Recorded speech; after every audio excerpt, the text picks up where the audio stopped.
What is next for the Chiefs and what is next for the Eagles? Now, if you're looking at futures odds at BetMGM, the sportsbook board in Vegas, the Eagles are your current favorites at 6-1 for next season. Chiefs are 7-1, Bills are 7-1. So are the Ravens, the Lions at 10-1, Niners at 16-1, Commanders at 18-1, which is wild.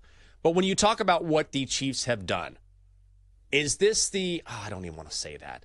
But what is beginning next? Of the end? Yeah, I don't know. I don't really like saying that because I caught myself. And here's what I would say.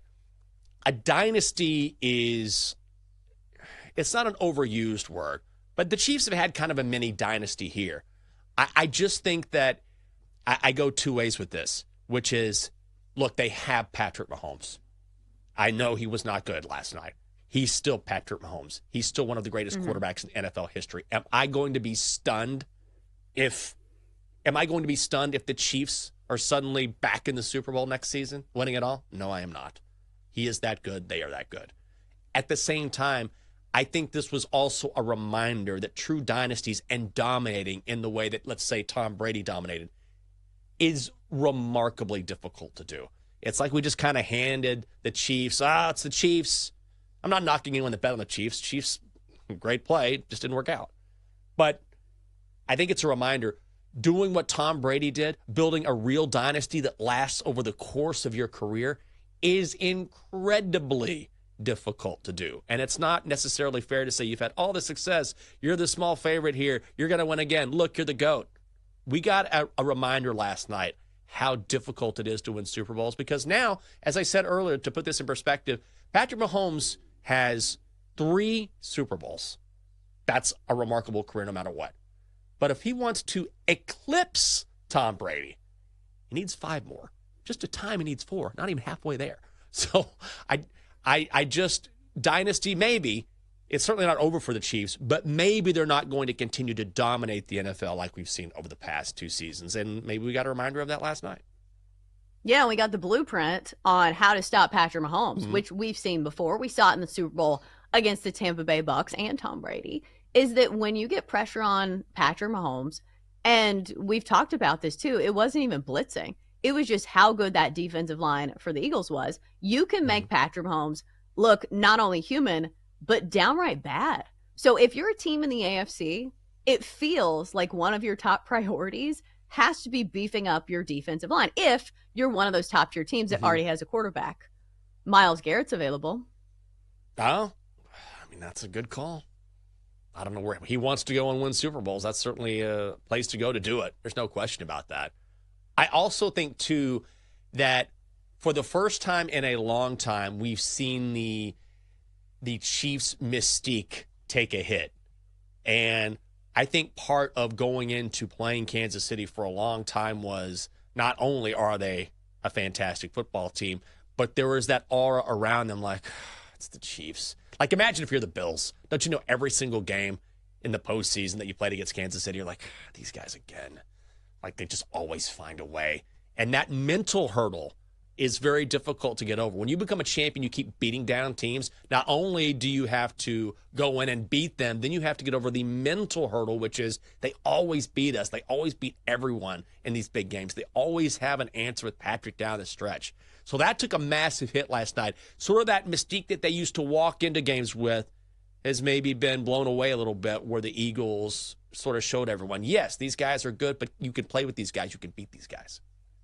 Yeah, you got to hit them in the mouth. You got to, establish the tone early on, because even during the broadcast, like, I caught myself several times saying, okay, when do the Chiefs turn it on? Like, early in the first half, you say to yourself, okay, well, Patrick Mahomes and the Chiefs have done this before where they come from behind. When are they going to turn it on? It never came. The offense never looked good until the last 2 drives of the game, when it didn't even matter. I think it also goes into, you see these teams that win Super Bowls, and it's just hard to construct a Super Bowl winning team year after year, just because the contracts, guys get older. Like, Travis Kelce is a great tight end. He's going to go in the Hall of Fame as one of the best to ever do it. But I feel like it's still crazy to not say that, like, he hasn't lost a step. He doesn't look as fast as he used to. Yeah. So we saw this with the Tampa Bay Bucks after, of course, losing Tom Brady. it was a team that was also kind of old. And they're like, hey, we're going to keep every single person on this team. They still didn't win a Super Bowl. Because I just feel like it's just hard to, have a Super Bowl contender every single year. Oh, it absolutely is. And there's a reason why no one has ever won 3 Super Bowls in a row. It's just so difficult to do. And injuries are also a factor there. And you mentioned Travis Kelce. I think he's very fascinating in that I wonder if he's going to continue to play or not.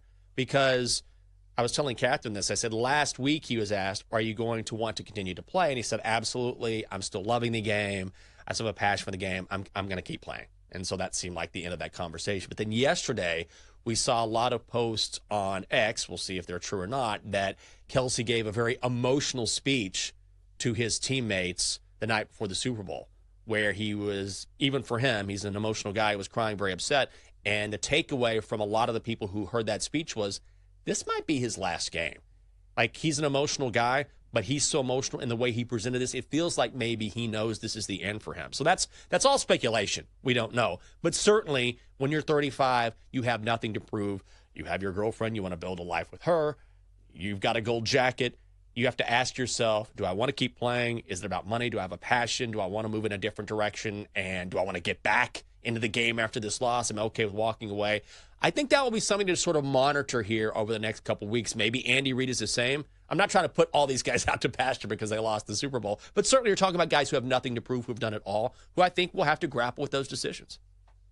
Well, and also just taking all the hits, like for Travis Kelce and anybody who's been playing in the NFL that long. I also think that it's not just about football. Like all the other circus stuff that's been going on for Travis Kelce, I understand that, like, he's extremely proud of Taylor Swift, and he has been nothing but, an A-plus boyfriend.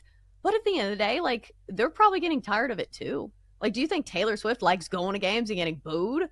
No. So at the end of the day, when you have all of these other things in your life and you have a very balanced and full life, you probably say to yourself, why am I even doing this? Who am I proving this to other than myself? And, he's had a great run. He's won Super Bowls. Like you said, he's going to be in the Hall of Fame. So we'll see. I feel like you have to have a burning passion to play in the NFL because it's so difficult and it's so hard on your body. We'll see if Travis Kelce still has it. What about the Eagles? Do they have a chance to build on something now? Now they're going to have a new offensive coordinator because, I don't know if it's official yet, but OC Kellen Moore is going to be the next head coach of the Saints, very much looking like that. So will they continue to be ground heavy?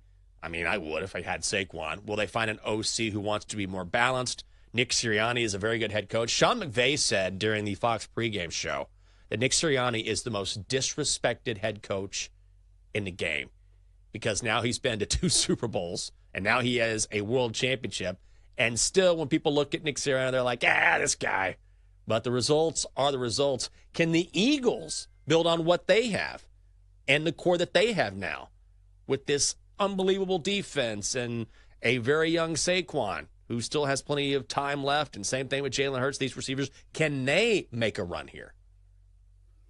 As talented as the Eagles are, there are so many talented teams with huge, bright futures in the NFC. And Jenks, right there in D.C., do you think the Commanders will be contending with the Eagles as soon as next year? I think they need a little more time. I'm excited about what the Commanders did. I also think they had some things fall the right way. And I will also say the Commanders have more money to spend than anyone else. They're going to be able to remake their team in a very significant way. So I still think I'm not going to say the Commanders can compete with the Eagles after the Eagles just won a Super Bowl and the Eagles dominated the Commanders in the playoffs. But I will also say that Washington will look like a vastly different and will be, at least on paper, a much improved team because now they've got a lot of money off the books and they can build around the franchise quarterback they've been looking for forever. At the very least, for the next few years, Washington and Philly, when they play, is going to be really, really good.